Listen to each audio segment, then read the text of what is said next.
तमन्ना थी कि जो गौसे पाक का इस वक्त दुनिया में नाइब है, मैं उससे मुरीद हूंगा। अब वो सामने बहुत सारे बुजुर्गान दिन का चेहरा था, लेकिन वो चाहते थे और अच्छा मिल जाए, और अच्छा मिल जाए, और अच्छा मिल जाए। इसी तलाश में बरेली के नवाब साहब बगदाद शरीफ चले गए। बगदाद की गलियों में घूमते थे, चूंकि जुस्तजू थी कि गौसे पाक का नाइब मिले, जुस्तजू थी, घूमते रहते थे। एक बार खानकाह में एक बहुत नूरानी चेहरे वाले को देखा, समझ गए कि जरूर ये नाइब गौसे आजम है। दिल उनकी तरफ माइल होने लगा। जब करीब गए तो उनको लगा कि नहीं नहीं, और भी इससे अच्छा मिल जाए। जो मोहब्बत का तूफान जगा था, थोड़ा सा सर्द पड़ गया। उसी शौक में बेचैन थे, कोई मिले कि मैं मुरीद हो जाऊं। क्योंकि वो आम आदमी तो थे नहीं, नवाब साहब थे। नवाब साहब थे, आज से 100 साल पहले के, आज से 50 साल पहले के नवाब थे वो, नवाब आदमी। अब चाहते थे कि बड़े से अच्छा मिले। जैसे हम लोग आगे पीछे रहने वाला मौलवी साहब, वो हम लोगों को कुछ नहीं समझता है, वो समझता है कि और अच्छा मिल जाए। लेकिन जो हमारी तकरीर सुना है या फिर हमको कभी देखा है, वो सोचता है काश हजरत से एक बार बात कर लें। अभी आ रहे थे हम गाड़ी से, अभी शमसी से कार पे, बांग्लादेश का एक फ़ोन आया, कहा हुजूर मैं आपको देखना चाहता हूँ। हुजूर मैं आपकी मैंने क्लिप सुनी, मेरे दिल को ठंडक पहुँच गई, मेरा कलेजा ठंडा हो गया। हुजूर अल्लाह आपको लंबी उम्र दे, लंबी उम्र दे, खूब लंबी उम्र दे। खूब दुआ देने लगा। उसके बाद बोला कि हुजूर जरा आपको देखना चाहता हूँ, वीडियो पे आपको देखना चाहता हूँ, देखना चाहता हूँ। हुजूर आपसे मिलना चाहता हूँ, मैं इंडिया आऊँगा तो आपसे मिलूँ। यानी तरह तरह की बातें। ये दूर का आदमी, और जो आसपास में रहता है बोलता है मैं मौलाना साहब है। तो ऐसा होता है। नवाब राहत जान बरेली में पैदा हुए। सामने आला हजरत मुफ्ती आजम हिंद, आला की खबर है, सरकार मुफ्ती आजम हिंद है। कहते थे कि ये बहुत बुजुर्ग हैं, मुफ्ती आजम हिंद बुजुर्ग हैं, मगर कोई इनसे भी बड़ा मिल जाए। इसी तलाश में गए बगदाद। एक बुजुर्ग को देखा, दिल माइल भी हुआ, और फिर अकीदत का तूफान सर्द हो गया। कहा उसी जोश में, फिक्र में गली गली घूमते थे, मगर कुछ रास्ता नहीं मिलता था। उसी जब बेचैनी हद से बढ़ी, रात में ख्वाब में देखा कि सरकार गौसे आजम जाहिर है। सुभान अल्लाह, गौसे आजम का दीदार नसीब हुआ। उनके पीछे आला हजरत, उनके पीछे गौसे आजम। कहा गौसे आजम का दामन थाम के, हुजूर इस वक्त आपका दुनिया में नाइब कौन है? गौसे आजम ने कहा तेरे ही शहर बरेली में तो मेरा नाइब है। कहा हुजूर कौन? तो मुफ्ती आजम की तरफ इशारा करके कहा ये मुस्तफ़ा रजा मेरे। सुभान अल्लाह, सुभान सुभान अल्लाह, सुभान अल्लाह, सुभान अल्लाह। ऐसे ही बरेली में 40 लाख की भीड़ नहीं लगती है। ऐसे ही ताजुल शरिया के जनाजे में करोड़ के करीब लोग नहीं आए थे। और ऐसे ही सारी दुनिया में रजा का चर्चा नहीं हो रहा है कि वादी रजा की कोई हिमालय रजा का, जिस समत देखिए वो इलाका रजा का। ऐसे ही नहीं होता है। अल्लाह रब्बुल इज़्ज़त जिसको चाहता है उसको ज़मीन से उठा के शोहरत के आसमान भी पहुंचा देता है। आला हजरत सिर्फ 2 घंटा सोते थे, बाकी सारा वक्त दीन की खिदमत के लिए ज़रूरियात से फारिग होकर, फ़राइज़ व वाजिबात से फारिग होने के बाद सिर्फ इस्लाम पे होने वाले हमले का जवाब देने के लिए किताबें लिखते रहते थे। 1000 के करीब किताबें लिखी, दीन और सुन्नियत का ज़बरदस्त काम किया। अल्लाह ने इनाम ये दिया कि आज विसाल के 107 साल हो गए, फिर भी दुनिया भर में डंका बज रहा है। हर तरफ रजा रजा का नारा लग रहा है।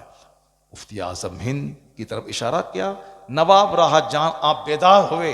अब बस रखते सफ़र बांधा, सामान समेटा, गौसे पाक की बारगाह में सलाम और कदम बोसी की, चौखट बोसी की, आया बरेली शरीफ। हवाई जहाज़ नहीं था पहले, यहाँ से 50 साल पहले की बात है। वो पानी के जहाज़ पे सफ़र होता था। हवाई जहाज़ था उस टाइम में, लेकिन बहुत महंगा सफ़र था। तो उन्होंने बगदादी मोहल्ला से चल के वो दिल्ली आए, दिल्ली से बरेली आए, अपना सारा सामान घर में फेंका और सीधे मोहल्ला सौदागरान मुफ्ती आजम हिंद के पास आए। मुफ्ती आजम हिंद अपने हुजरे में तशरीफ फरमाते। नवाब साहब जब सामने गए, आंख से आंख मिली। मुफ्ती आजम हिंद इनके बोलने से पहले क्या कहते हैं? कहिए नवाब साहब कहां कहां घूमे, क्या क्या देखा? क्या बात है, सुभान। कहिए नवाब साहब कहां कहां घूमे, क्या क्या देखा? नवाब साहब ने कहा हुजूर जो देखना था देख लिया, अब हाथ बढ़ाइए गुलामी में दाखिल कर लीजिए। सुभान अल्लाह, सुभान अल्लाह। हाथ बढ़ाइए गुलामी में दाखिल कर लीजिए, हाथ बढ़ाइए गुलामी में दाखिल कर लीजिए। सरकार आला हजरत रज़ी अल्लाह तआला अन्हु का पड़पोता सरकार ताजुल शरिया सरकार ताजुल शरिया अल्लाह ने वो बुलंदी दी कि किसी घर में कदम रख दें तो वहां से शरीर जिन्नात का खात्मा हो जाता था। साउथ इंडिया में एक शख्स ने करोड़ों का घर बनाया, मगर रह ही नहीं पाता था वो। रात भर आंधी तूफान की आवाज आती थी, 3 दिन रहा, घर छोड़ के किराए पे चला गया। दूसरे को किराए पे रखा, वो भी 3 दिन के बाद भाग गया। रात भर आंधी तूफान की आवाज आती थी, परेशान हो गया। करोड़ों का घर बनाया, रह नहीं सकते हैं, किराए पे जिसको रखते हैं वो भी 3 दिन के बाद भाग जाता है। घर वाला एक बार पता चला कि ताजुल शरिया इस दयार में आने वाले हैं। जलसे वाले से मिल के कहा कि जब शेख आए तो उनके सारा इंतजाम रहने सहने खाने पीने का हम अपने घर में करेंगे। जलसे वाले ने कहा कि ठीक है करो। उन्होंने उसी नए घर में, जिसमें कि वो 3 दिन रह नहीं पाया, किराएदार नहीं रह पाते थे, रात भर आंधी तूफान की आवाज आती थी, बिल्कुल जिन्नात का बसेड़ा था। ताजुल शरिया तशरीफ लाए, नमाज पढ़ी इशा की, फिर आप बहुत देर तक वहां रहे, फजर पढ़ी, जलसे में गए, वहां से आए। आपने नहीं बरेली का कील को फूका ठोका। आजकल बरेली का कील पंडवा शरीफ में देखते हैं, वो सब दुकान में लोग रखते हैं बरेली की कांटी, और आजकल हर आमिल के पास है। बहुत अच्छी कांटी है, बहुत फायदा उससे होता है, उसको घर के कुटे में डालना चाहिए। अब वो अच्छा है, हम ऐसा नहीं कहते कि वो अच्छा नहीं है, लेकिन उससे ज्यादा अच्छा है कि आदमी रोजाना सुबह शाम चारों कुल पढ़ करके अपने हाथ पे दम करके अपने बदन पे मल लिया करे, अपने बच्चों पे फेर दिया करे। ये काठी खोजता है, मगर खुद पढ़ना नहीं चाहता है आदमी, खुद दूसरों के तावीज़ लेता है। और खुद अमल करने के लिए बोले उसको कि रोजाना इतना पढ़ा करो, आयतुल कुर्सी पढ़ा करो, रात में दरवाज़ा बंद करते टाइम में, सुबह खोलते टाइम में। नहीं हजरत तावीज़ दे दिए कोई, जाओ, जब तावीज़ के अल्फाज जब मिट जाएंगे तो फिर तो फ़ायदा ख़त्म हो जाएगा। अपने से मेहनत नहीं करना चाहता कोई। एक आदमी बोला गरीब, मैंने कहा एक वजीफ़ा बताता हूँ 10 मिनट का, तुम मालदार बन जाओगे। कहा कौन वजीफ़ा? कहा फजर की नमाज से पहले उठ के वजू करना, सिर्फ 100 बार पढ़ना है, सुबहानल्लाह व बिहम्दिही, सुबहानल्लाहिल अज़ीम व बिहम्दिही, अस्तग़फिरुल्लाह। कितना छोटा है, 1 सेकंड लगा, सुबहानल्लाह व बिहम्दिही, सुबहानल्लाहिल अज़ीम व बिहम्दिही, अस्तग़फिरुल्लाह। फजर की नमाज से पहले रात जब सुबह सादिक तुलू होती 100 बार पढ़ो। कसम खा के कहता हूं, क्योंकि हदीस में जोरदार ढंग से यकीन दिलाया गया है, वो चाहे या ना चाहे मालदारी आके रहेगी। वो चाहे या ना चाहे मालदारी आके रहेगी, खाही ना खाही, विलिंगली अनविलिंगली, चाहे या ना चाहे मालदारी आके रहेगी। करोड़ों में कोई नहीं कर पाएगा ये, 10 दिन करेगा, 11 दिन नहीं कर पाएगा। जिसको मैंने बताया कोई नहीं कर पाया। अब बोलता हजरत तावीज़ दे दिए, मैं जाओ हटाओ तावीज़ दे दीजिए। अब सरकार ताजुल शरिया वहां गए, आपने नमाज इशा पढ़ी, फजर की नमाज पढ़ी, ना कांटी ठोका, ना कोई तावीज़ घर में फ्रेमिंग करके लटकाने के लिए दिया, कुछ नहीं किया। ताजुल शरिया अपने मामूलात के मुताबिक आपने वजीफा पढ़ा, नमाज अदा की, जलसे में गए, वहां से आए, सफर पे रवाना हो गए। 2-3 दिन के बाद घर वाला कहता जरा देखें कुछ असर घर में हुआ है कि नहीं। वो जब घर में आया, रात भर रहा, देखा कोई आवाज नहीं, कोई साउंड नहीं। कहा हो सकता है कि आज ना हो कल हो जाए। फिर दूसरे दिन रहा, फिर देखा कोई साउंड, कोई आवाज नहीं। कहा हो सकता है आज हो कल ना हो। फिर तीसरे दिन रहा, कोई आवाज, कोई साउंड नहीं। पूरे शहर में कहा लोगों मेरे शेख की करामत देखो, तावीज भी नहीं लिखेगी, कदम पड़ा है, जिन्नात ने घर खाली कर दिया। क्या बात है, अब आराम से रह रहे हैं, वही घर है, आराम से रह रहे हैं। आला हजरत फाजिल बरेलवी रदी अल्लाह ताला अन्हु का कुंबा इश्क रसूल के लिए मशहूर है, ईमान के तहफ़्फ़ुज़ के लिए मशहूर है। जो लोग बुराई करते हैं वो अपनी आखिरत तबाह व बर्बाद करते हैं। इसलिए आला हजरत के मसलक पर मजबूती से कायम रहिए और तमाम बदअक़ीदों, बद मज़हबों, सुलह कुल्लियों से दूर रहिए। नमाज पंजगाना पाबंदी से पढ़ते रहिए। हमारी माँ बहन बेटियां पर्दे में रहें। अब जरा वो सुन लीजिए जो वाक़या फिर छूट जाएगा। अभी सट्टारी में बयान कर रहे थे इसी को, ए डॉक्टर प्रोफेसर साहब आप सो रहे हैं? सट्टारी में बयान कर रहे थे, मगर फिर आगे बढ़ गया, तकरीर खत्म होगी, वो वाक़या बयान नहीं कर पाए। ऐसे ही होता है। अब हम जो अभी देखें 1.5 घंटा होने वाला है, 1.5 घंटा हो गया, मगर जो हम टॉपिक को हम टच नहीं कर पाए। जो कुरान पाक की कहानी बयान करनी थी, हमें 3-4 कहानी बयान करनी थी, सूरह बकरा की कहानी बयान करनी थी, मगर उसको टच ही नहीं कर पा रहे, चूंकि कुछ ऐसी ज़रूरी बातें निकल जाती हैं जो हमारे सामने जवान बच्चे सब रहते हैं, कुछ ऐसी बातें निकलती हैं कि मैं समझता हूँ कि ज़्यादा बातें कीमती यह है, कीमती वही बातें हैं मगर जो दिल में उतरने वाली बातें हैं, जल्दी से ये नेक बन जाए, इसके बाद कहेंगे, इसके बाद वो बात कहेंगे, बात से बात पैदा होती है। अल कलाम यखलुकुल कलाम, कलाम कलाम को पैदा करता है, बात से बात पैदा होती है, बात बढ़ जाती है, अक्सर मेरा टॉपिक अधूरा रह जाता है। वहाँ 2 घंटे की तकरीर हुई और जो मैं कहना चाहता था वाकया वो नहीं कह पाया, आज भी भूल जाते हैं हम, मगर हमको वो देखे प्रोफेसर साहब को, हमको याद आ गया। दिल्ली में बारिश रुक गई, कहत छा गया, मेरी माँ बहन बेटी गौर से सुनना, जिसको ऊंट चराना तक नहीं आता था, आज मैं खलीफतुल मुस्लिमीन बना हूं, आज मैं अमीरुल मोमिनीन हूं, मुसलमानों के उमूर का बादशाह। ये सब कुछ अल्लाह ने अपने फजल से उमर फारूक आजम का तेवर कह रहा था, ये सारा इनाम मोहम्मद अरबी की गुलामी की वजह से मिला। खी मोहम्मद से वफा तूने तो हम तेरे हैं, ये जहां चीज है क्या लौहो कलम तेरे हैं। कौम मुस्लिम आज भी हुकूमत तेरा इंतजार कर रही है कि तू मोहम्मदी बन जा, मैं तेरे पास आ जाऊं। कंडीशन है, शर्त है कि तू मोहम्मदी बन जा। हुकूमत इंतजार कर रही है, दिल्ली की गद्दी इंतजार कर रही है, अमेरिका की कुर्सी इंतजार कर रही है, चाइना जापान की गद्दियां इंतजार कर रही हैं। जिस तरह पहले ईरान की गद्दी इंतजार कर रही थी, मुस्तफ़ा के मानने वाले दीवाने अरब से निकले ईरान पे छा गए, अरब से वह लोग निकले रूम पे छा गए। मोहम्मद इब्ने कासिम मुट्ठी भर अपने दोस्तों के साथ अरब से निकले, इंडिया आए, हिंदुस्तान पे छा गए। उन लोगों की मेहनतों का नतीजा था कि 1000 साल तक इस मुल्क के हिंदुस्तान पे मुस्तफ़ा के गुलामों का शासन रहा। तो जिनकी हुकूमत इतने दिनों तक रही हो, आज वह हुकूमत के लिए तरस रहा है, आज वह नौकरी के लिए तरस रहा है, आज वह मुलाजमत के लिए तरस रहा है। 50-50 लाख रुपए रिश्वत दे के नौकरी का इंतजार कर रहा है, अपनी जमीन बेचकर नौकरी का इंतजार कर रहा है। साहब मुशरिक प्रधान के दरवाजे पे रोजाना हाजिरी देकर उनकी गुलामी का इजहार करके नौकरी के इंतजार में 5 साल से पड़ा हुआ है कि प्रधान जी नजर कर दें ताकि नौकरी मुझको मिल जाए, चपरासी की नौकरी मिल जाए, गेट का लोहा उठाने और गिराने की नौकरी मिल जाए, नौकरी मिल जाए। नौकरी के लिए ये लालायित हैं और बेचैन हैं, और हुकूमत इनका इंतजार कर रही है कि तू औरंगजेब बन जा, हिंदुस्तान तुम्हारा इंतजार कर रहा है। सब बस एक्टिव बन के दुनिया में जीना है, गुलाम मुस्तफ़ा बन जाए, इल्म हासिल करें, एक्टिव रहें, एक एक मिनट का सही इस्तेमाल करें। खेत गए बगैर वहां से गेहूं की फसल उपज के घर नहीं आती है, धान लगाए बगैर वहां से अगहन के मौसम में 100 कुंटल बासमती धान हमारे घर में नहीं आता है। जो बारिश के मौसम में भीग कर खेती करता है, इस अगहन के मौसम में वही धान के भंडार अपने घर में देखता है। जो शख्स मेहनत मशक्कत करके 30 साल तक 15 घंटे मेहनत करता है, वही किसी डिस्ट्रिक्ट का डिस्ट्रिक्ट मजिस्ट्रेट बनता है।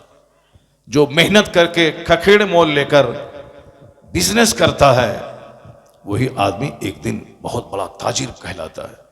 मेहनत शर्त है हुकूमत लेने के लिए, मेहनत शर्त है दुनिया पे शासन करने के लिए, मेहनत शर्त है अपने बाल बच्चों को अच्छी आबरूमंदाना जिंदगी देने के लिए।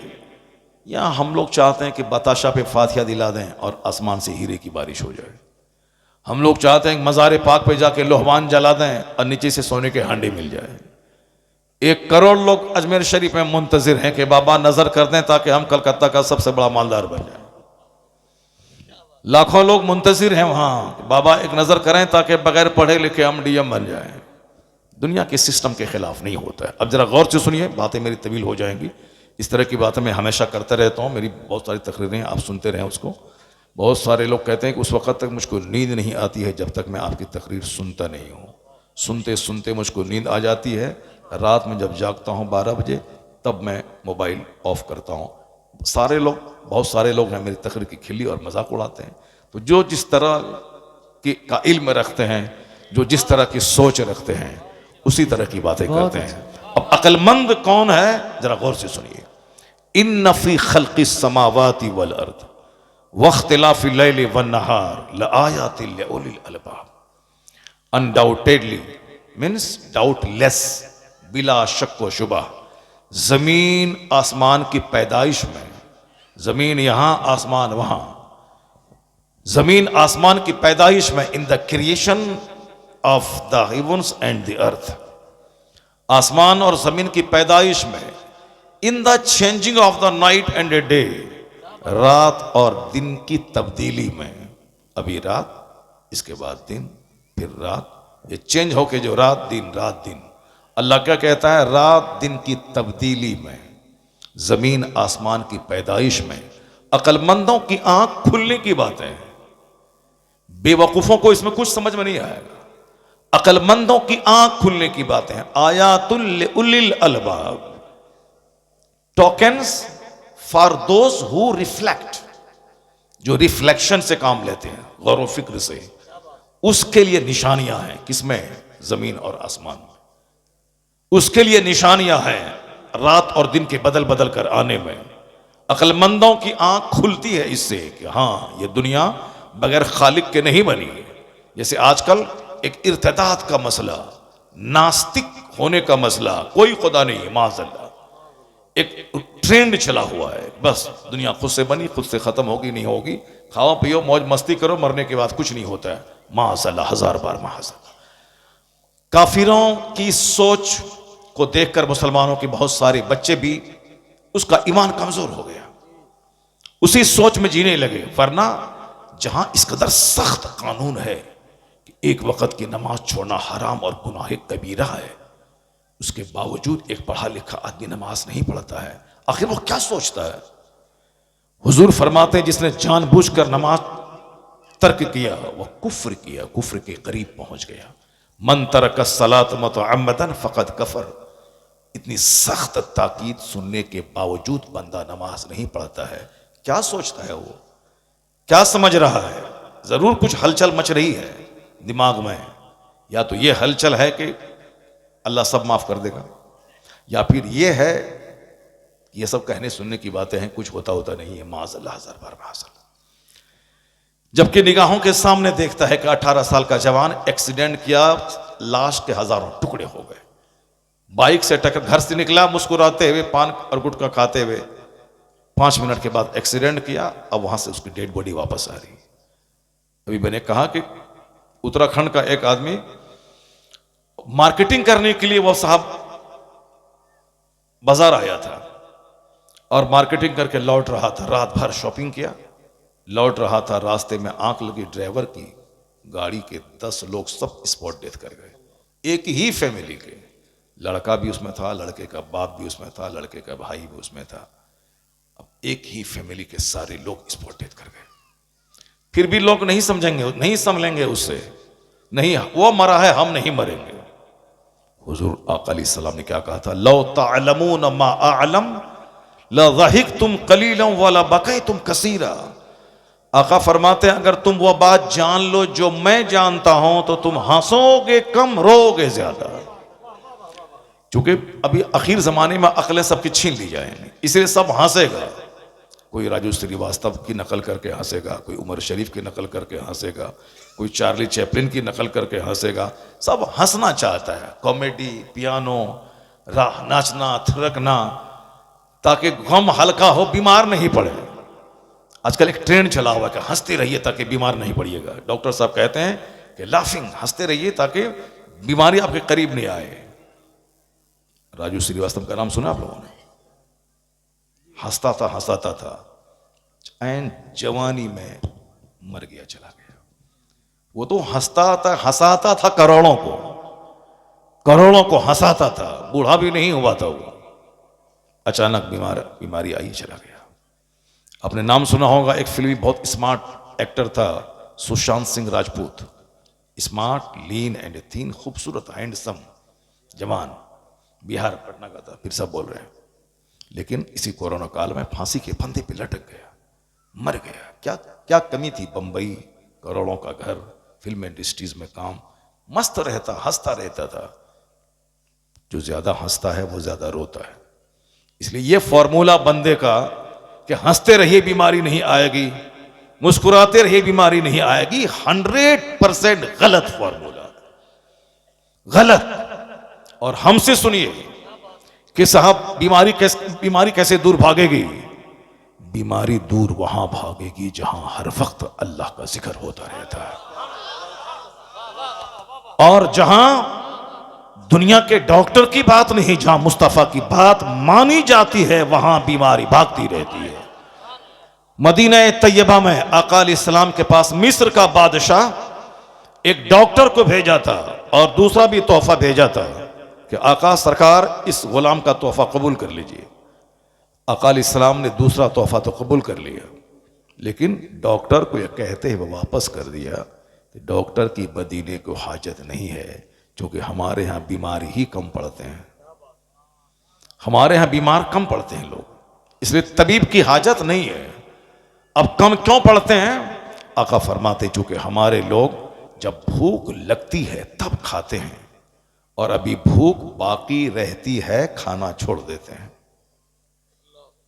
एक जबरदस्त फॉर्मूला है बीमारी से बहुत हद तक बचने का।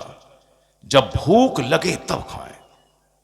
यहां लोग सोचते हैं कि नाश्ते में भी 4 रोटी खा लूं, 11 बजे भी बिस्किट और चाय पी लूं, फिर जोहर के बाद 2 बजे भी बिल्कुल गर्दन तक चावल दाल और पापड़ सलाद सब खा लूं, फिर 4 बजे एक बिस्किट और चाय पी लूं, समोसा खा लूं, फिर मगरिब के बाद एक चाय पी लूं, फिर रात में इशा की नमाज के बाद बिल्कुल दबा करके गले तक मैं खाना खा लूं। और जब रात में भूख नहीं लगती है तो डॉक्टर के पास चला गया, हुजूर सर भूख नहीं लगी। बताइए, इन नाश्ता में 4 रोटी खाया है, दोपहर में दबा के खाया है, अब ये चाहता है कि रात में भी उसी तरह खाऊं। और ये काम कौन करता है? ये काम 50 प्लस 60 प्लस लोग जो 60 साल से ऊपर चले गए, उनको भूख नहीं लग रही है। अब वो कहता है कि डॉक्टर बाबू मुझको भूख नहीं लग रही है।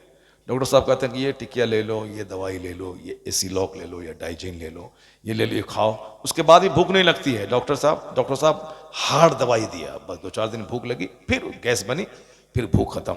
मैंने अभी परसों एक उस बूढ़े को मैंने कहा, डॉक्टर के सामने कहा, ये दवाई की जो पोटली लेके जा रहे हैं कि भूख लगे खाना खाया नहीं जाता है। मैंने कहा अगर जीना चाहते हैं तो सिर्फ 2 टाइम खाइए, एक सुबह नाश्ते में खाइए और फिर रात में खाइए, दोपहर में भूख लगे तो 1 बिस्किट ले लीजिए, बाकी यहां तक दबा के मत खाइए, सिर्फ 2 टाइम खाइए। अभी 70 साल की उम्र में जो आप चाहते हैं कि 25 साल वाली ताकत रहे, मैं खा लूं 10 रोटी, 25 साल की उम्र में आपकी दाढ़ी के बाल, सर के बाल काले थे, और अभी देखिए 25 साल में आप बिल्कुल यंग जवान थे, अभी अपनी हड्डी और अपने चमड़े को देखिए आप। तो क्या चाहते हैं कि जो खाना 25 साल में खाते थे वही खाना 80 साल में भी खाएं? नहीं होगा। एक बहुत बड़े बुजुर्ग ने कहा, अल्हम्दुलिल्लाह मैं सेहतमंद हूं उस 70-80 साल की उम्र में भी। मैंने कहा राज क्या है? कहा राज है ज्यादा भूखा रहना, राज है ज्यादा भूखा रहना। सेहतमंद रहने का फॉर्मूला है कम खाना, और आज बीमारियां बढ़ गई चूंकि 99% लोग गले तक दबा के खाना शुरू किया। पहले लोग दाने को तरसते थे, फिर भी सेहतमंद रहते थे, लेकिन अभी खा खा के लोग मौत की आगोश में जा रहे हैं। आका अलैहिस्सलाम ने क्या कहा कि मदीने में डॉक्टर की जरूरत नहीं है। क्यों? हमारे लोगों को जब भूख लगती है तब खाते हैं। यह 3 टाइम फॉर्मूला यह हमारा और आपका बनाया हुआ है, नाश्ता, दोपहर, रात, ये हमारा और आपका बनाया हुआ है। और इस्लाम का फॉर्मूला है कि भूख लगे तब खाओ। अब भूख रहे अभी तो खाना छोड़ दो। जैसे अभी और भी 4 रोटी खा सकते हैं तो 4 रोटी खाने के बाद ही स्टॉप कर दो। अगर 4 रोटी की जगह है तो 2 खाओ, उसके बाद स्टॉप कर दो। यह है सेहतमंद रहने का नुस्खा। अब कोई दबाने के बाद बोले सेहतमंद रहूंगा। अभी लीवर ट्रांसप्लांट का मसला बहुत चल रहा है, लीवर डैमेज हो रहा है। बंबई का अरबपति मड़वा की रोटी खाता है। वो मड़वा समझते हैं, हमारे इलाके मड़वा बोलता है उसको। वो काला काला दाना जो होता है, जो गरीबों का खाना पहले होता था, वो हम लोग मड़वा रोटी खाते हैं। अरबपति के लोग, और क्या बोलता है, मलाई, कलाई, कलाई अलग चीज है, कलाई। अरे वो मड़वा पहले होता था कौनी, सरसों जैसा दाना, छोटा छोटा दाना होता था। हाँ, गरीब लोग खाते थे। और अभी बंबई के अरबपति लोग खाते हैं, क्योंकि डॉक्टर बोलता है कि गेहूं की रोटी खाओगे तो मर जाओगे, अब वही खाते हैं। जो पहले गरीबों की ग़िज़ा थी, अब अरबपति खा रहे हैं। क्यों? ताकि जान लो कि दुनिया की सारी चीजें अहम हैं। किसी को हकीर मत समझना, गरीबों को गरीब मत समझना। मुमकिन है कि गरीबों की रोटी तुमको खानी पड़े दौलतों की मौजूदगी में। गरीबों के पास पेट है मगर रोटी नहीं है। अरबपति के पास दौलत है बेतहाशा, मगर पेट ही नहीं है उसके पास। गेहूं की रोटी खाया तो मर जाएगा वो। बहुत सारे लोग खाते। शुगर वाले को डॉक्टर कहते हैं कि गेहूं की रोटी में शुगर है, चावल में शुगर है, अब कैसे क्या खाऊं? तो डॉक्टर कहते हैं कि मकई, चना और साहब गेहूं, बाजरा, जौ, ये सब मिक्स करके आटा तैयार करो और खाओ। इस्लाम तमाम बिंदुओं पे बहस करता है। इस्लाम सिर्फ नमाज पढ़ने नहीं कहता है। From the cradle to the grave, मां की गोद से लेके कब्र की गोद तक तमाम मौज़ूआत का अहता इस्लाम करता है। हर टॉपिक पे बहस इस्लाम करता है। कौन कहा था knowledge is power, knowledge is light? Islam ने कहा था। कौन कहा था knowledge is ornament, knowledge is arm? किसने कहा था कि इल्म जेवर है, इल्म जीनत है, इल्म हथियार है, इल्म बेहतरीन साथी है, इल्म ताकत है, इल्म रोशनी है? किसने कहा था? आज अगर कोई कहते हैं हमारे इंडिया में या अमेरिका में या चाइना जापान में Mao Zedong, Mussolini, Hitler, doctor Washington, Abraham Lincoln, Ambedkar, Gandhi, Nehru, आज हमारे प्रधानमंत्री मोदी, कोई भी कहते हैं, ये आज कहते हैं, मगर मेरे पैगंबर ने 1400 साल पहले कहा था, अलैकुम बिल इल्म फ़इन्नल इल्म नूरुन। इल्म हासिल करो, इल्म लाइट का नाम है। इल्म हासिल करो, इल्म रोशनी का नाम है। Obtain knowledge, knowledge is power. इल्म हासिल करो, इल्म ताकत का नाम है। सरकार ने किस टॉपिक को टच नहीं किया? जहां तक कि हिंदुस्तान के अल्हड़ गंवार मेरे सरकार की तौहीन करते हैं। ये गंवार कुछ नहीं जानते। अमेरिका, यूरोप का दानिश्वर कहता है कि इस्लाम के पैगंबर के ताल्लुक से उन्होंने अपने हार्ट्स की फीलिंग को जो एक्सप्रेस किया है, वो कहते हैं how loftiness is the morality of the holy prophet of Islam. Islam के पैगंबर की अखलाक की बुलंदी का क्या आलम है। वो कहते he made battlefield civilized, यानी वो मैदान जंग जहां कत्ल होता है, जहां खून बहाया जाता है, जहां नहीं देखा जाता कि सामने दुश्मन का बच्चा या दुश्मन की बीवी। कहते हैं कि इस्लाम के पैगंबर हैं जिसने कहा था कि औरतों पे हाथ मत उठाना, बच्चों पे हाथ मत उठाना, बूढ़ों बीमारों पे हाथ मत उठाना। यानी वो दानिश्वर यूरोप का कहते हैं कि इस्लाम के पैगंबर हैं जिसने मैदाने जंग को भी मुहज्जब बना दिया है। हु मेड बैटलफील्ड सिविलाइज्ड, जिसने मैदाने जंग को भी मुहज्जब बना दिया है।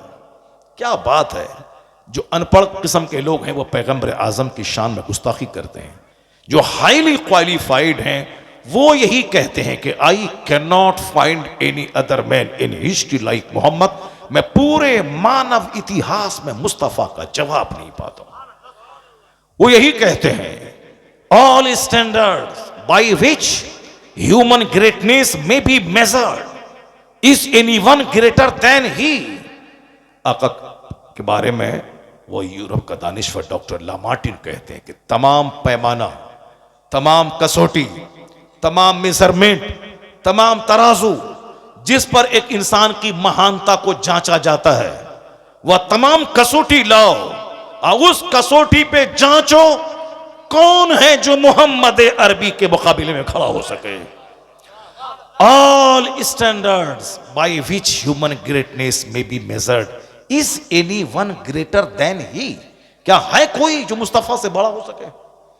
ये पढ़े लिखे लोग कहते हैं, ये हाईली क्वालिफाइड लोग बोलते हैं।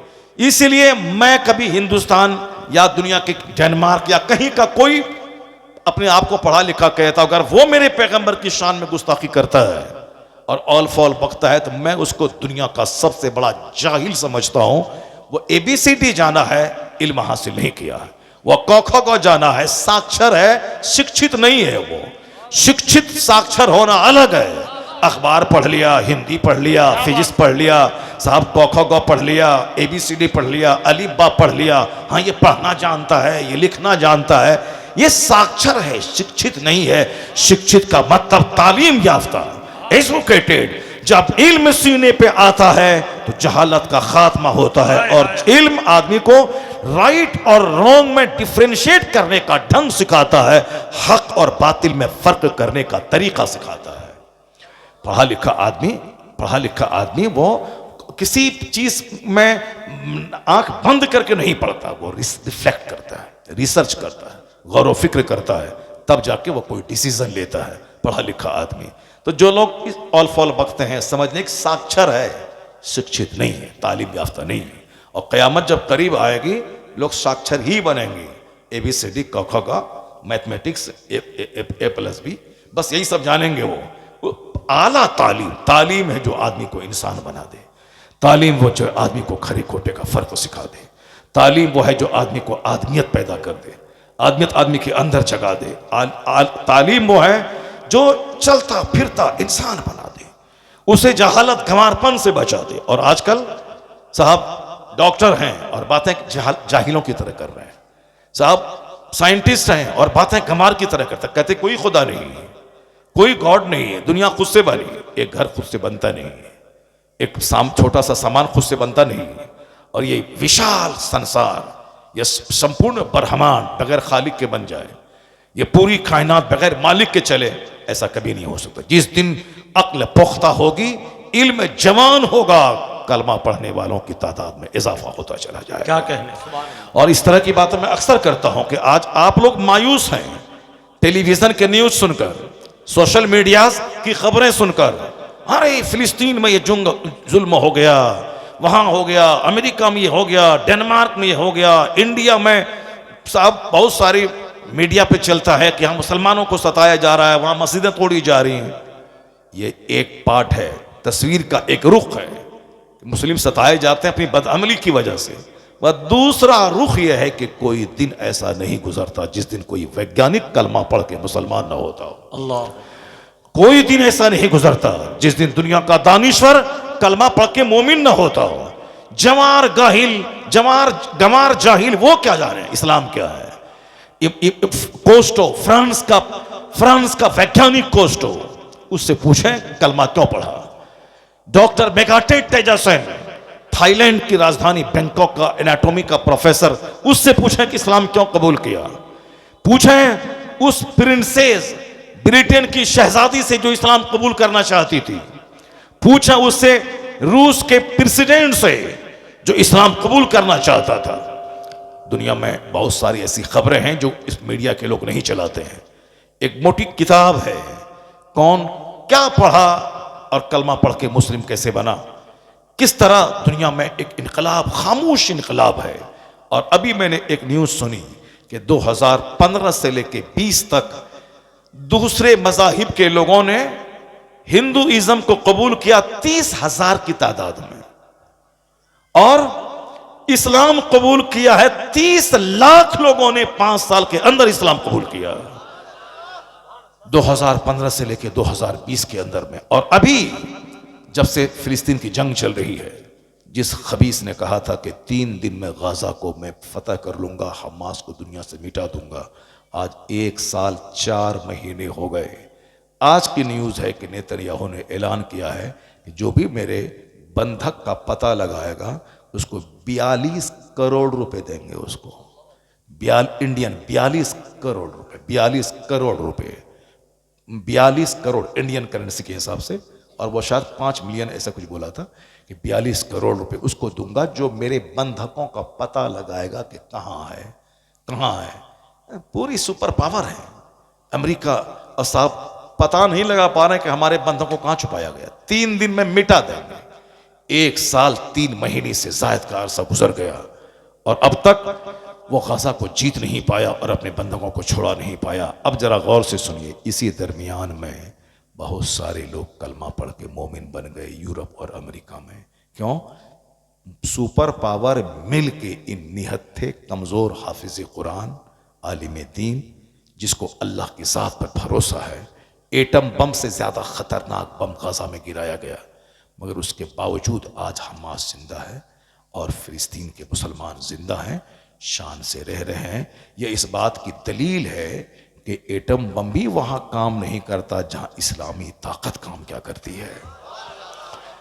इनके पास सब्र की ताकत है, मुसलमान के पास तवक्कुल की ताकत है, इनके पास कुरान की ताकत है, इनके पास मुस्तफ़ा की रहमतुल लिल आलमीन की ताकत है, इनके पास खुदा पर एतमाद की ताकत है।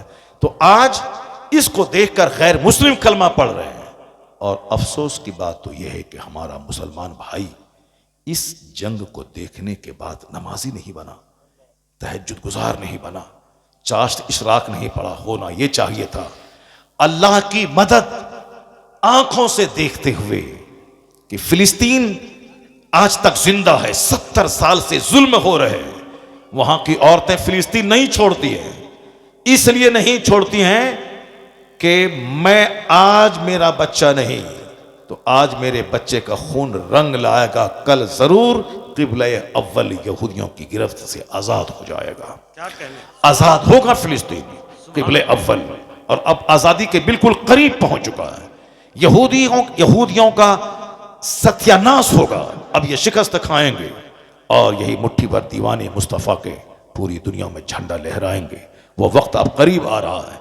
मुसलमानों का दिल इतना दुनिया की मोहब्बत में सख्त हो चुका है कि आंखों से देख रहे हैं कि जो बोला था 3 दिन में खत्म करूंगा, 1 साल 3 महीने में खत्म नहीं कर पाए।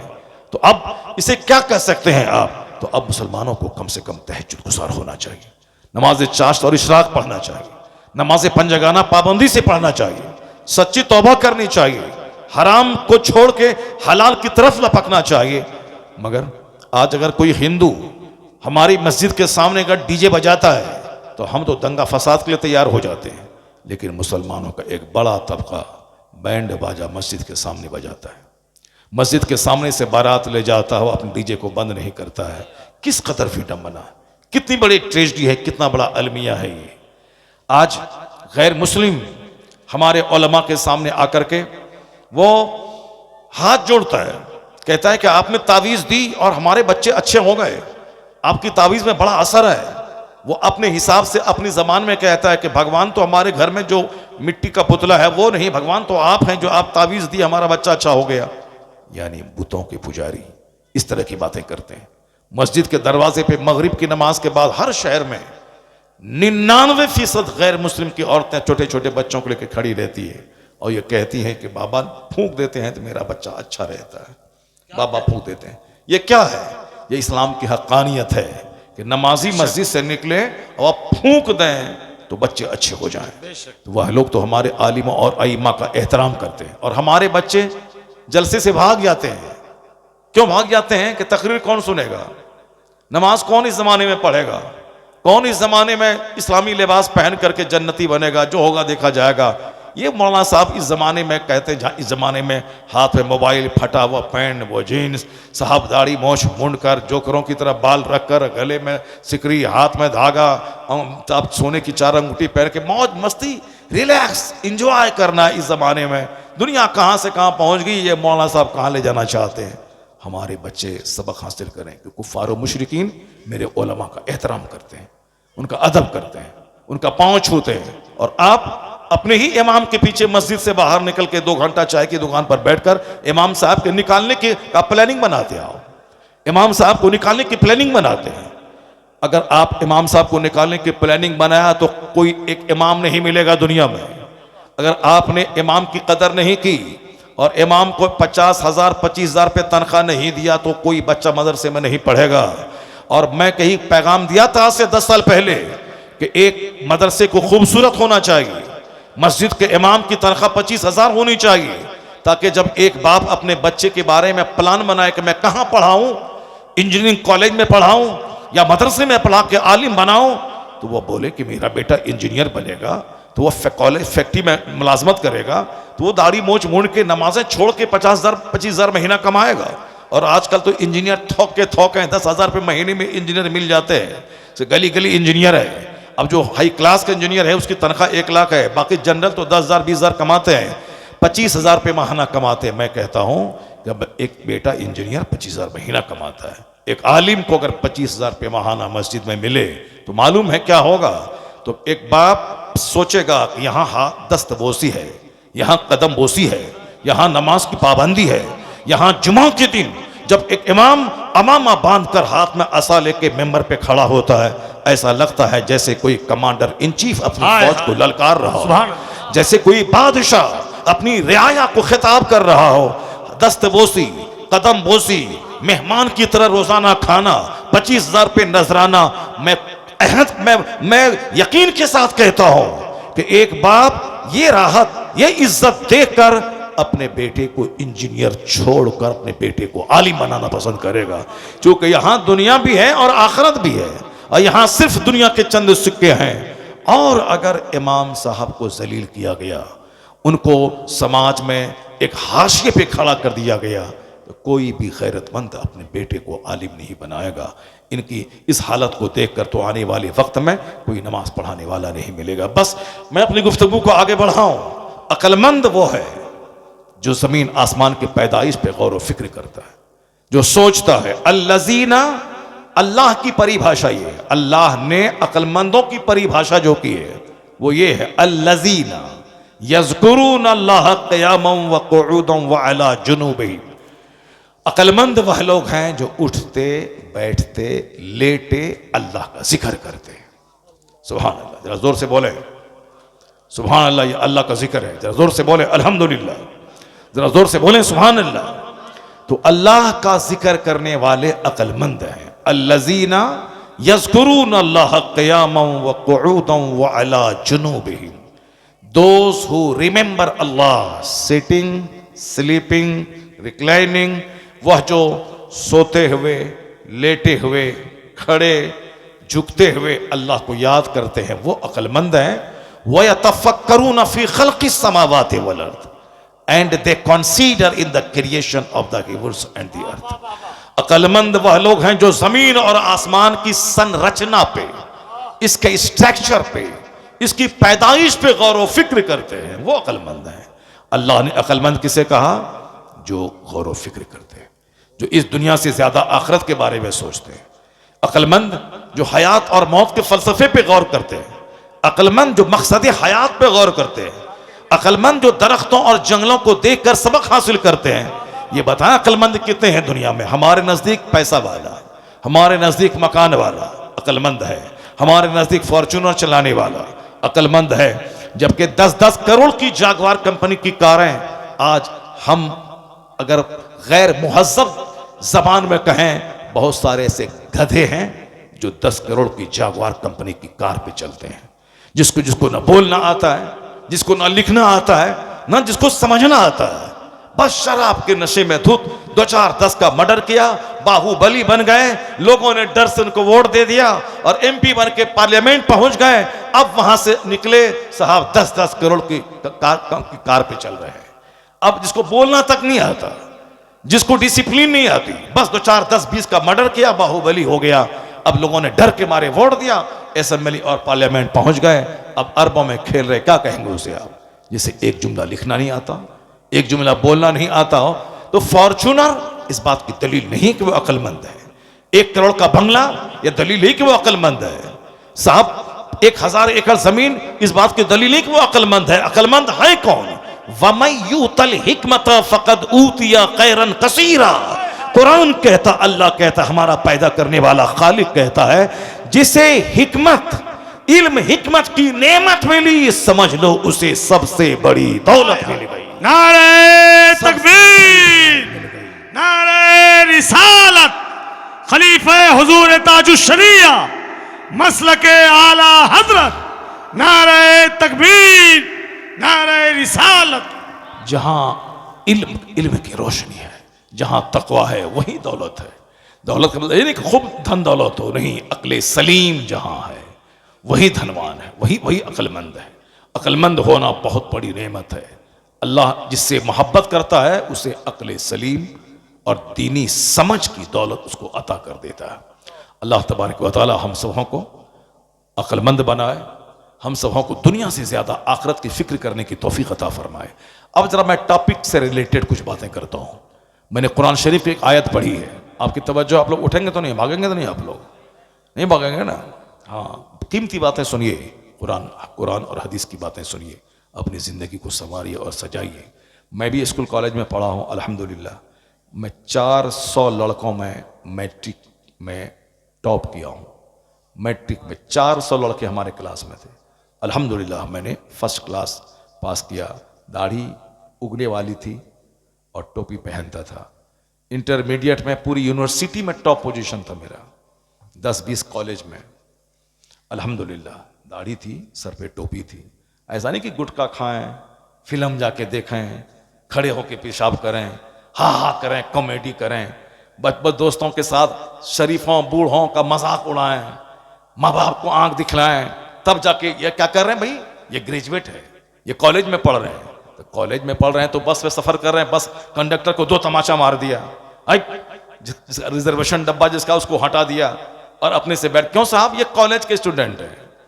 तुम कॉलेज का स्टूडेंट है, तुम पढ़ेगा लिखेगा, नौकरी करेगा, पैसा कमाएगा, तुम्हारा बाप फायदा उठाएगा, तुम कमाएगा, तो तुम्हारे पढ़ने से समाज को क्या फायदा है? तुम्हारे ग्रेजुएट बनने से बस वाले को क्या फायदा है? तुम ग्रेजुएट बनेगा, कमाएगा, खाएगा, तुम्हारा बाप मौज मस्ती करेगा, तुम कार खरीदेगा, लेकिन ये समाज के लोगों को जो सता रहा है उसको क्या मिलेगा? ये बस वाले का किराया नहीं दे रहा, उसको क्या मिलेगा? इसीलिए तुम होंडा, पढ़ने का मतलब होंडागिर्दी करना। पढ़ने का मतलब ये होता है कि तुम हकदारों को हक दो। अगर कोई किराया नहीं दे रहा है तो तुम उससे लड़ो और कहो किराया देना होगा। क्योंकि बस वाले ने कई लाख में बस खरीदी, उसके 4-5 वर्कर हैं, ड्राइवर है और साहब और दूसरे लोग हैं, पैसा नहीं देगा तो फिर मेंटेन कैसे होगा? अब लोग कहेंगे भाई हाँ ये बंदा तो बड़ी अच्छी बातें बोल रहा है, ये कौन है? पढ़ा लिखा आदमी है, स्कूल कॉलेज में पढ़ रहे हैं, पढ़े लिखों की पहचान है। मगर ये पढ़ा लिखा गोंडा आजकल जो बच्चे स्कूल कॉलेज में पढ़ते हैं, मैं अपनी निगाहों के सामने देखा मुजफ्फरपुर में एक बेचारा अपनी बीवी के साथ सफर कर रहा था। ये 2-4 गोंडे स्कूल में पढ़ने वाले घुसे और जिस सीट पर बैठा हुआ था उसको हटाया, उसको वो नहीं हट रहा था तो 2-4 तमाचा मारा, खींच के नीचे उतारा। बीवी बेचारी परेशान हो, बीवी मौजूद है, उनके शौहर को उनके सामने घसीट के ले रहा। उसके बाद मारने के बाद कहता है अगर बीवी तेरे पास नहीं रहती तो और तुमको पीटता मैं। रिजर्वेशन है उसका। ये कौन लोग हैं? एग्जाम देने जा रहे हैं, कंपटीशन का एग्जाम देने जा रहे हैं। आप लोगों का अंदाजा होगा जब कभी कोई एग्जाम होता है पुलिस वाले का या और किसी चीज का, बैंक का, रेलवे का, तो किस कदर हुल्लड़बाजी करके लोग ट्रेन से जाते हैं। अब साहब रिजर्वेशन वाले को उठा दिया, क्या करूं? मैं सामने बैठा हुआ था, मैं अगर कुछ बोलूं तो हमसे उलझ जाएगा वो। मैं खामोश रहा, यही सोचता रहा। ये स्कूल कॉलेज में पढ़ रहे हैं, ये एग्जाम देने जा रहे हैं, एग्जाम देने जा रहे हैं, क्या दूसरों की सीट पे उसको उठा करके वहां बैठ जाएगा? ये कौन सा इल्म है? उससे बेहतर तो तुम कमार रहता, जाहिल रहता, हल जोतता, कम से कम ह्यूमैनिटी रहती, मानवता रहती, आदमियत रहती। और तुम पढ़ने लिखने के बाद नौकरी करके पैसा कमा के तुम किसको देगा? समाज को तुमसे फायदा उस वक्त पहुंचेगा जब तू समाज के लिए शुभ चिंतक बन जाएगा, समाज को अपने से फायदा पहुंचाएगा। सिर्फ पढ़ा, नौकरी किया, दूसरों को जलील समझ रहे हैं, समाज के सारे लोगों को हकीर समझ रहे हैं, मकान बना रहे हैं, ये कौन सी तालीम हो गई? ये कौन सा इल्म हो गया?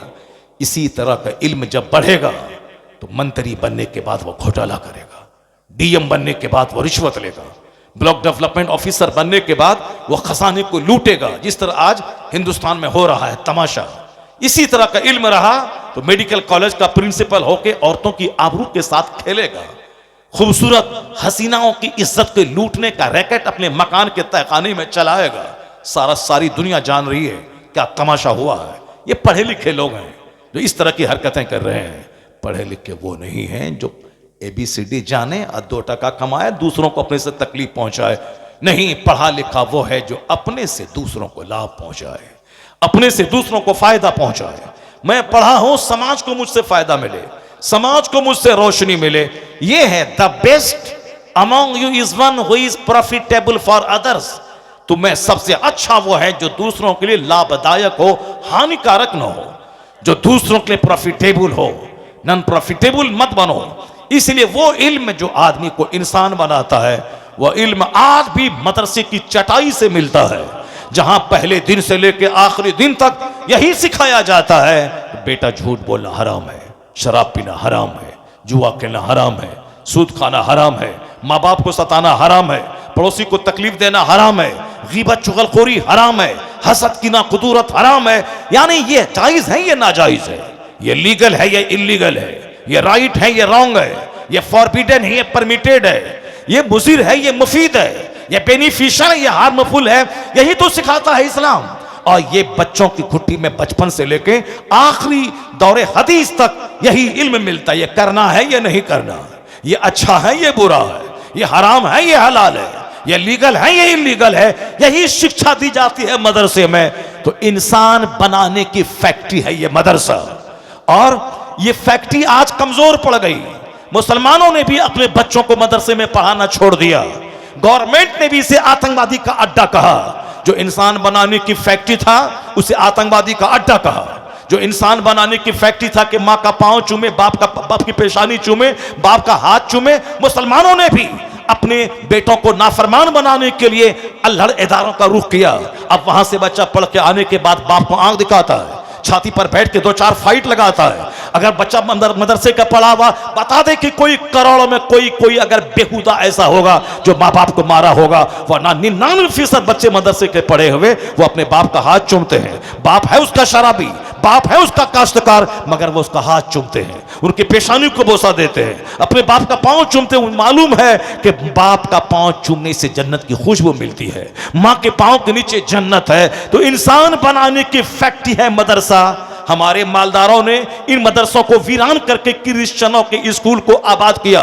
10-10 हजार पे महाना देकर उसके स्कूल में अपने बच्चों को पढ़ाया। और क्या बनाने के लिए पढ़ाया वह सबको मालूम है। और ये फैक्ट्री इंसान बनाने की फैक्ट्री आज करा रही है, आज चिल्ला रही है। बच्चे इसके पास नहीं है, वहां जानवर बनाने के लिए वहां दरवाजे एडमिशन क्लोज्ड है। और यहां इंसान बनाने की फैक्ट्री में बच्चे स्टूडेंट नहीं है, हर तरफ से इसको डैमेज किया गया। तो आज जब बच्चे चोर हो गए, डकैत हो गए, रिश्वतखोर हो गए, घोटालेबाज हो गए, ऑक्सफोर्ड से पढ़ के आया घोटालाबाज, JNU से पढ़ के आया घोटालाबाज, दिल्ली यूनिवर्सिटी से पढ़ के आया घोटालाबाज, PMCS से पढ़ के आया घोटालाबाज, कहीं चारा घोटाला, कहीं यूरिया घोटाला, कहीं ताबूत घोटाला, कहीं चीनी घोटाला, कहीं पोशाक घोटाला, कहीं भवन निर्माण का घोटाला। ये घोटाले सब पढ़े लिखे लोग कर रहे हैं। कहां के पढ़े? JNU के, AMU के, दिल्ली यूनिवर्सिटी के, ऑक्सफोर्ड के, हार्वर्ड के, कैम्ब्रिज के, कलकत्ता यूनिवर्सिटी के पढ़े हुए लोग हैं। मैं एक अच्छे लोगों की बात नहीं करता, मैं उन गुंडों की बात करता हूं जो यूनिवर्सिटी से पढ़ने के बाद हिंदुस्तान के खजाने को लूटने का काम करते हैं। कोई चीफ मिनिस्टर की कुर्सी पे बैठ के लूट रहा है, कोई DM की कुर्सी पे बैठ के लूट रहा है। ये सारे लुटेरे उसी दुनियावी दरसगाहों के पढ़े लिखे लोग हैं। ये मदरसा का पढ़ा लिखा आदमी, जो इंसान की फैक्ट्री है ये मदरसा। यहां शरीफों की खेप पैदा की जाती है। तो मदरसे को हमने उजाड़ दिया। अब जब मदरसे को उजाड़ दिया तो शरीफ कहां से मिलेंगे, कुतुब कहां मिलेंगे, अब्दाल कहां मिलेंगे, शरीफ कहां मिलेंगे, जेंटिल कहां मिलेंगे। समाज आज चोरों से भर गया, डकैतों से भर गया, पापियों से भर गया, जिनाकारों से भर गया, सूदखोरों से भर गया, माँ बाप के नाफरमानों से भर गया। अब कराहना मत कि समाज नाफरमानों से भर गया, चूंकि फैक्ट्री वही है जहां नाफरमान जन्म लेते हैं। तो अब समाज चोरों से भर गया है। अब अगर चाहिए कि समाज शरीफों से भरे, नेकों से भरे, नमाजियों से भरे, परहेजगारों से भरे, तो दोबारा इस फैक्ट्री को जिंदा करना होगा। और जिस दिन फैक्ट्री जिंदा हुई, अब प्रोडक्शन ज्यादा होने लगा, जब पैदावार ज्यादा होगी तो चोरों की तादाद घटेगी, शरीफों की तादाद में इजाफा होता चला जाएगा। नारे तकबीर, नारे रिसालत, मसलके आला हजरत, मजहबे इस्लाम, जलसे दस्तार बंदी, नारे तकबीर, नारे रिसालत। बस मदरसे को आतंकवादी का अड्डा कह दिया। कभी मदरसे में आके देखा, कभी चटाई पर बैठ के जायजा लिया कि क्या पढ़ाया जाता है? हमारे यहाँ फारसी की पहली से लेके बुखारी शरीफ तक जो भी किताबें चलती हैं उसमें यही बात पढ़ाई जाती है, यही इल्म सिखाया जाता है कि बेटा शरीफ बनना, नेक बनना, इंसान बनना, जन्नती बनना, नेक बनना, दूसरों को नेक बनाना, अच्छा बनना, दूसरों को अच्छा बनाना, खुद बुराई से बचना, समाज को बुराई से बचाना, यही तो इसकी जिम्मेदारी होती है। ऐसा नहीं कि मौलाना जो बना तो वह भूखे मर गया, जो मदरसे में पढ़ा हुआ दाने दाने को तरस गया। मेरे साथ जितने बच्चे मेरे गांव के पढ़ रहे थे, अक्सर कुछ बच्चे उसमें वो हैं जो रेड़ी चलाते हैं, ठेला चलाते हैं। बहुत सारे बच्चे वो लोग हैं जो किसी लायक नहीं रहे, स्कूल कॉलेज में रुक गया, मगर मैंने मदरसे की चटाई से आखिर तक चिपका रहा।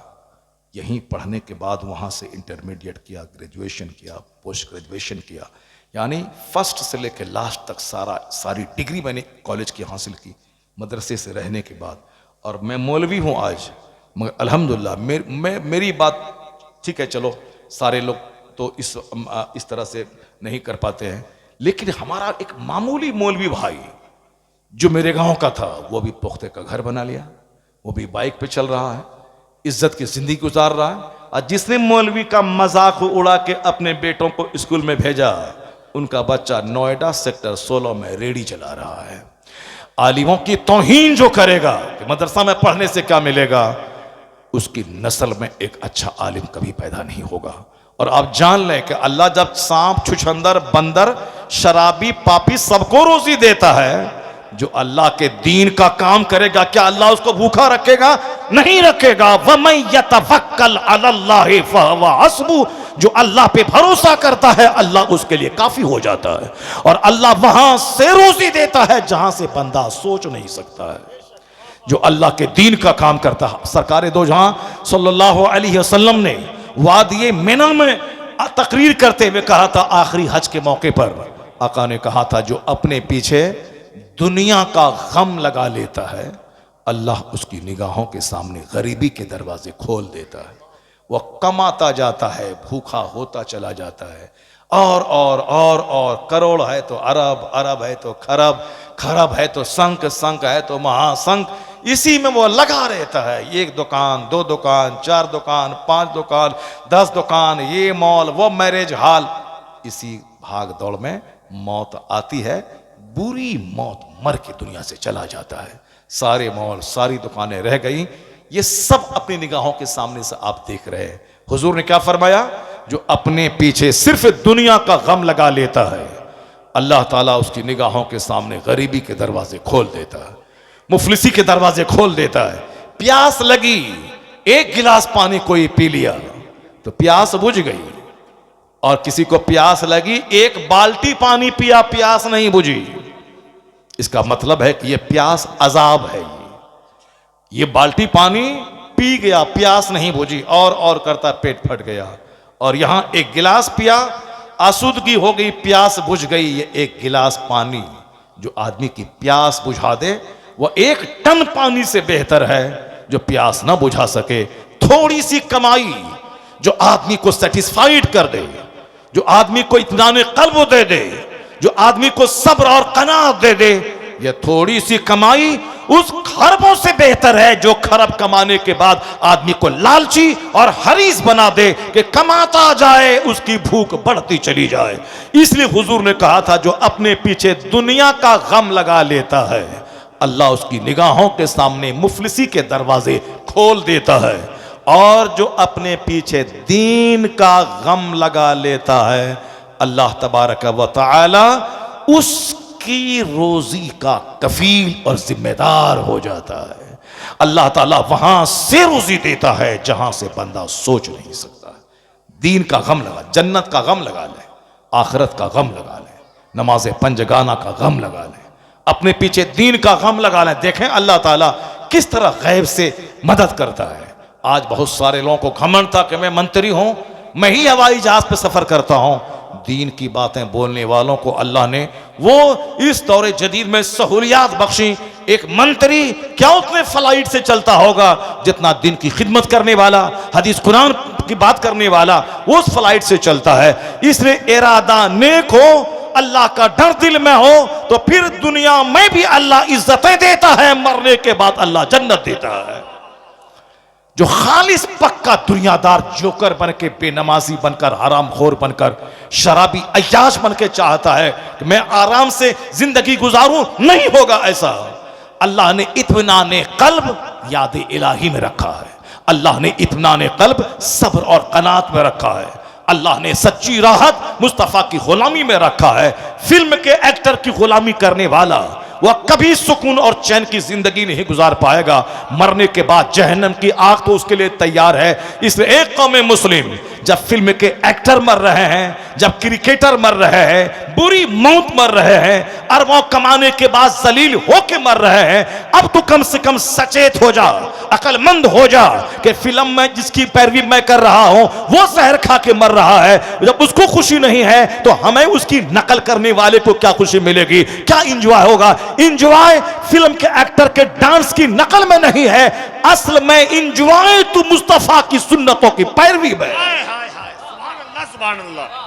अगर चाहता है कि बीवी फरमा बरदार रहे, अगर चाहता है कि बच्चे वफादार रहें, अगर चाहता है कि मुसीबतों पे सब्र का जज्बा मिले, अगर चाहता है कि गरीबी में भी यकीन और एतमाद मजरू नहीं होने पाए, तो मुस्तफ़ा को अपना रहनुमा मान ले, मुस्तफ़ा की पैरवी कर। मिट्टी की दीवार में अल्लाह वो राहत देगा जो बादशाहों के महल में नहीं अता फरमाता है। अल्लाह तबारक व तआला हमको और आपको सबों को दीनदार और नेक बनने की तौफीक अता फरमाए। आप लोग जब बातें कर रहे हैं तो हम तकरीर समेट लेते हैं। 1.25 घंटे की तकरीर हमारी हो गई। जो टॉपिक मैंने लिया था वो टॉपिक मैंने अभी टच नहीं किया है। मैंने सोचा था कि मैं उस तकरीर को मैं टच करूँगा। आज कुरान करीम की 2-4 इबरत अंगेज़ कहानी आपके सामने सुनाऊँगा। Undoubtedly in these stories are tokens for